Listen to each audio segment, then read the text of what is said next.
오늘 하나님께서 우리에게 주신 말씀은 요한복음 12장 20절에서 33절까지의 말씀입니다. 요한복음 12장 20절에서 33절까지 말씀입니다. 저는 계속 읽어 나가고 여러분들과 저는 함께 교독하시겠습니다. 명절에 예배하러 올라온 사람 중에 헬라인이 몇이 있는데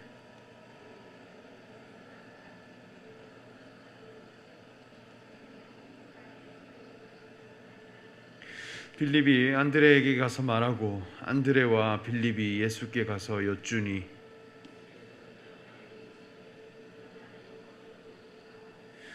내가 진실로 진실로 너희에게 이르노니 한 알의 밀이 땅에 떨어져 죽지 아니하면 한 알 그대로 있고 죽으면 많은 열매를 맺느니라.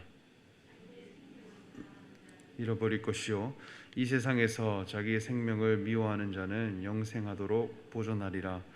사람이 나를 섬기려면 나를 따르라. 나 있는 곳에 나를 섬기는 자도 거기 있으리니 그 사람이 나를 섬기면 내 아버지께서 그를 귀히 여기시리라. 지금 내 마음이 괴로우니 무슨 말을 하리요. 아버지여 나를 구원하여 이 때를 면하게 하여 주옵소서. 그러나 내가 이를 위하여 이때에 왔나이다.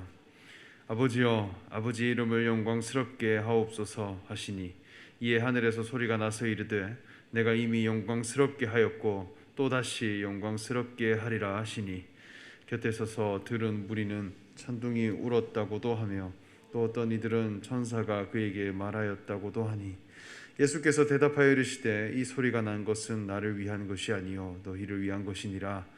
이제 이 세상에 대한 심판을 이르렀으니 이 세상의 임금이 쫓겨나리라. 내가 땅에서 들리면 모든 사람을 내게로 이끌겠노라 하시니 이렇게 말씀하심은 자기 애가 어떤 죽음으로 죽는 것을 보이심이로라. 아멘. 사랑하는 일산 중심교회 성도 여러분, 오늘도 기도의 자리로 나오신 여러분들을 진심으로 환영하고 축복합니다. 하나님의 은혜와 축복이 여러분들 삶 가운데 가득하시기를 소망합니다. 예수님께서 유월절 엿새 전에 죽음 가운데 다시 살리신 나사로와 마리아와 마르다가 함께 있는 집으로 가셔서 예수님을 위하여 베푼 그 잔치에 참여하게 되었습니다. 그 잔치의 현장에서 마리아는 향유옥합을 가져와서 깨뜨려 예수님의 발에 붓고 자기의 머리카락으로 그 발을 닦았다 하였습니다. 이 일이 있은 후에 명절이라 하는 이 시간대로 소개가 됩니다. 여기에서의 명절은 유대인들에게 가장 중요한 절기인 유월절입니다. 이 유월절에 예루살렘으로 예수님이 입성하시게 되는데 예수님께서 오셨다는 소문을 듣고 많은 사람들이 예수님 보기를 원했습니다. 그런데 그곳에는 헬라인 중에 이 몇 명이 유월절을 지키기 위해 모였는데 헬라인들이 예수님을 만나기를 원했다라고 말씀합니다. 그래서 예수님의 제자 빌립에게 가서 요청을 하고 그리고 빌립은 안드레에게 가서 말하고 또 안드레와 빌립이 함께 가서 예수님께 헬라인들이 예수님 만나 뵙기를 원한다라고 하는 이 소식을 전하게 되었습니다. 이 헬라인들은 빌립에게 예수님과의 만남을 주선해달라 요청했다라고 할 수 있겠습니다. 헬라인이라 한다면 당시 대제국 로마의 영향권 아래 살아가는 사람들입니다. 이들은 경제적으로도 매우 풍요롭고 많은 교육이나 문화의 혜택을 보고 살아간 사람들입니다. 그럼에도 유대인들의 삶을 따라가기 원하고 하나님을 경외하는 마음으로 유월절을 지키기 위해 예루살렘으로 오는 그런 헬라인들이 있었다고 합니다. 그렇기에 로마 제국 시대에 이 헬라인이다라는 표현은 문명의 특권을 가진 자들이라 할 수 있겠습니다. 여기에 나오는 이 갈릴리 출신의 예수님의 제자들, 빌립이든지 안드레든지 갈릴리 벳세다에서 온 사람들보다는 훨씬 교양이 있고 지식을 갖추었고 문명의 혜택을 보고 살아가는 사람들이 여기에 헬라인이라 할 수 있겠습니다. 이러한 헬라인들이 예수님을 만나기를 원했고 그 요청을 예수님은 듣게 되었습니다. 그러나 예수님은 그들을 만나지 아니하시고 인자가 영광을 얻을 때가 왔도다라고 말씀합니다.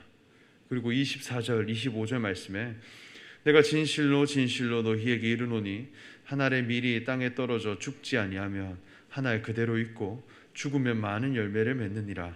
자기의 생명을 사랑하는 자는 잃어버릴 것이요 이 세상에서 자기의 생명을 미워하는 자는 영생하도록 보존하리라 말씀하셨습니다. 지금 헬라인들이 예수님을 만나고 대화하기를 원하시는데 예수님은 그들을 만나시지 않으십니다. 그렇다고 해서 명확한 대답을 하시는 것도 아닙니다. 오히려 예수님은 영광에 대해서 말씀하십니다. 사람이 나를 섬기려면 나를 따르라. 나 있는 곳에 나를 섬기는 자도 거기 있으리니 사람이 나를 섬기면 내 아버지께서 그를 귀히 여기시리라 이어서 말씀하십니다. 여기에 이 따른다라고 하는 말은 헬라어 원어로 아콜루테오라는 단어를 사용하는데 이는 동행하다, 함께 같은 길에 있다라는 의미를 가지고 있습니다. 예수님을 섬긴다라고 하는 것은 결국 예수님이 가시는 길에 나도 함께 갈 수 있는 사람이 된다는 것입니다. 이는 같은 공간과 같은 장소를 향해 가는 것이 아니라 예수님이 가시는 그 삶의 목적에 함께하는 것이라 할 수 있겠습니다. 그렇게 섬기는 자가 될 때 내 아버지께서 그를 귀히 여기시리라 하셨습니다. 오늘날 예수님을 섬긴다라고 하는 사람들은 참 많지만 예수님과 같은 길을 가는 사람들은 이 세상에서 참 만나기가 어려운 것 같습니다. 그렇기에 예수님이 걸어가시는 그 길과 헬라인들이 가고자 하는 길은 확연히 다릅니다. 예수님이 가고자 하는 지향점과 헬라인들이 추구하는 삶의 가치는 다르다는 것입니다. 헬라인들의 관심은 무엇이며 헬라인들이 가고자 하는 그 길은 무엇일까요? 사도 바울은 고린도전서 1장 22절에서 25절에 유대인은 표적을 구하고 헬라인은 지혜를 찾으나 우리는 십자가에 못 박힌 그리스도를 전하니 유대인에게는 거리끼는 것이요 이방인에게는 미련한 것이로되 오직 부르심을 받은 자들에게는 유대인이나 헬라인이나 그리스도는 하나님의 능력이요 하나님의 지혜니라. 하나님의 어리석음이 사람보다 지혜롭고 하나님의 약하심이 사람보다 강하니라 이렇게 말씀하셨습니다. 유대인들은 표적을 구하는 자들이고 헬라인들은 지혜를 구하는 자들이나 우리는 십자가에 달리신 그리스도를 전하는 자들이다 이렇게 설명합니다. 서로 추구하는 삶의 가치가 다르다는 것입니다. 헬라인들의 지혜라고 하는 것은 세상으로부터 주어진 유능함과 역량과 지식을 가진 자들이라 할 수 있겠습니다. 헬라인의 지혜라 하는 것은 효율성과 능률성입니다. 그것을 향상시켜서 사람의 역량을 높이고 효율적으로 살아가는 삶의 노하우를 발전시키는 자들입니다.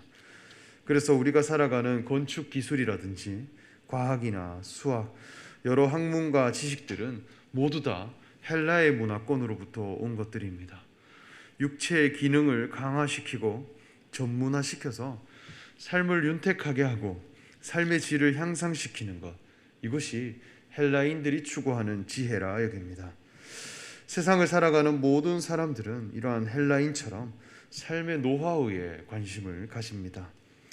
지난주 저희 둘째 딸 휘민이가 돌을 맞이해서 양가 부모님을 모시고 돌잔치를 하였습니다. 이 돌잔치의 핵심은 돌잡이라고 하는 순서인데 돌을 맞이한 아이가 무엇을 잡을 것인가 이것을 굉장히 중요하게 여깁니다. 제가 앞에 놓여진 물건을 보니 돈과 판사 지팡이와 의사의 청진기와 마이크와 실과 축구공이 있었습니다.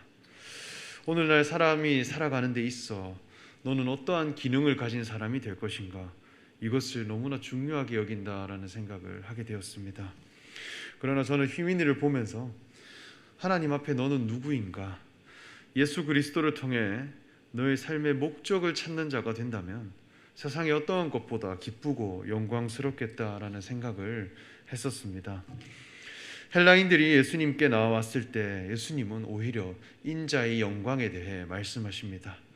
이것은 육체의 지식이 아니라 내가 영광스러운 사람이 되어져야 한다는 것입니다. 마치 한 알의 밀알이 죽어 많은 열매를 맺으면 그것이 영광이더라는 것입니다. 그리고 이 세상에서 자기의 생명을 미워하는 자는 영생하도록 보존하리라 말씀하셨는데, 여기에 나오는 이 자기의 생명이라고 하는 이 생명은 푸시케라는 단어를 사용합니다. 그리고 이 영생이라고 하는 생명에는 조에라는 단어를 사용했습니다. 푸시케라는 말은 그저 육체로 살아가는 사람의 목숨입니다. 이 목숨은 사람과 짐승이나 동일한 단어를 사용합니다. 목숨의 세계는 짐승과 사람이 크게 다르지 않다는 것입니다. 그러나 이 조에라고 하는 생명은 하나님으로부터 주어진 거룩한 생명입니다. 이것은 오직 사람에게만 주어진 고유한 생명이 있다는 것입니다. 푸시케라는 목숨은 내가 무엇을 먹으며 무엇을 입고 그리고 무엇을 마시며 살아갈 것인가, 내 육신이 살아가는 것을 위해 직업을 가지고 소유를 가지고 윤택한 삶을 살아가기 위해 노력하는 그 삶입니다. 이것은 겉사람에 대한 지혜입니다. 그러나 이 조에라는 생명은 삶의 방법론이 아니라 목적론입니다. 내가 존재하는 이유가 무엇인가? 나는 무엇을 위해 하나님 앞에 지음받았는가? 정체성에 관한 생명이 있다는 것입니다. 여기 조에에 관심을 두는 사람은 삶의 모든 방법을 사용해서 하나님 앞에 지음받은 목적을 이루어가는 사람이 되어진다는 것입니다. 성경에서는 하나님께서 자기 형상대로 사람을 지으셨다 말씀합니다. 사람은 지음받을 때 하나님의 마음을 표현하고 하나님의 형상을 표현할 자로 지음받았다는 것입니다. 그러나 하나님은 영이시기에 사람의 눈에는 보이지 않습니다. 그러나 하나님께서 사람을 지으시고 하나님의 생기를 불어넣으셨기에 흙으로 지음받은 사람은 하나님의 형상과 하나님의 마음을 표현하는 자가 되더라는 것입니다. 그러한 사람이 나타날 때 비로소 하나님은 안식하셨다 하였습니다. 하나님이 내가 창조하신 목적 안에서 내가 그 목적 안에 살게 되면 내가 영광스러운 존재가 되고 내가 복된 존재가 될 수 있다는 것입니다. 더 나아가 그 영광을 위해 나의 시간과 나의 육체와 나의 소유를 다 사용해서 하나님의 마음과 그분의 뜻을 위해 다 사용할 수 있는 그런 목적을 위한 사람이 되어지더라는 것입니다. 그냥 사람이 세상에 태어나서 살다가 먹고 마시는 이 푸시케의 삶, 육신의 어떤 안락한 삶을 위해 살다가 인생을 마감하게 될 때 그 삶은 얼마나 허망한지 모릅니다. 세상이 추구하는 모든 방법들을 따라 살고 내 육체가 어떻게 잘 먹고 잘 살 것인가 위해 살아가지만 그 인생을 마감할 때는 인생이 그저 허망해집니다. 내가 무엇을 위해 살았을까? 그 추억들이 너무나 가물가물합니다. 안개가 낀 길을 걷듯이 모든 것이 희미하고 불투명해지고 허무해집니다. 잡초가 엄청나게 많은 양을 자라가고 또 여름철에는 한창을 자라가지만 하늘이 바뀌고 서리가 내려지고 겨울이 오면 모든 풀들이 다 시들어 버리듯이 인생을 마감할 때가 되면 육신에 관한 모든 것들은 다 시들어 버린다는 것입니다.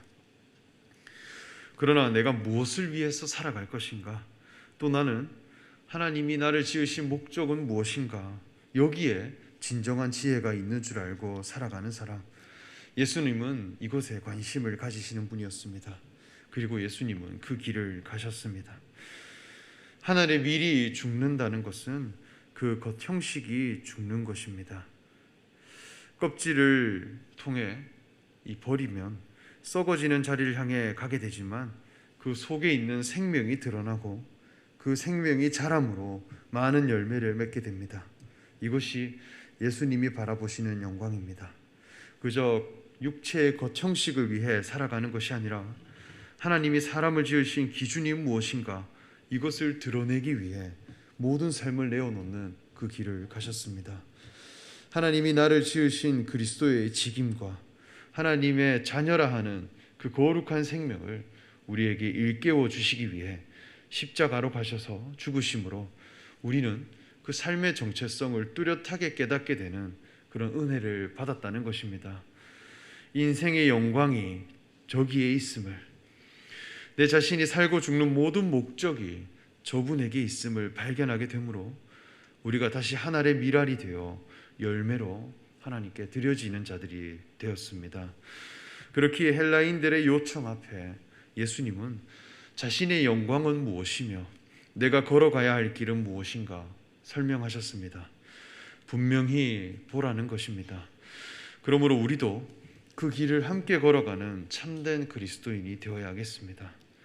우리 속에 감추어 두신 귀한 그 하나님의 형상을 예수 그리스도를 통해 발견하고 하나님의 성품인 그 사랑을 드러내고 우리의 모든 삶을 들여 하나님의 의를 드러내는 그 길이 우리의 참된 영광의 길이 되는 그런 지혜로운 성도님들이 되시기를 간절히 소망하며 말씀을 전합니다.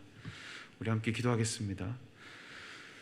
하나님 감사합니다. 이 시간 우리에게 말씀을 허락하시고 예수님께서 우리에게 보여주신 거룩한 삶이 무엇인가 하는 것을 다시 한번 깨닫게 해주시니 참으로 감사드립니다.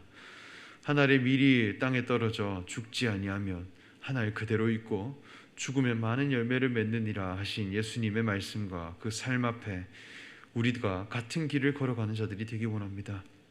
그리하여 우리가 주님의 영광을 드러내는 거룩한 신앙인이 되게 하여 주시옵소서. 감사드리며 예수님의 이름으로 기도합니다. 아멘.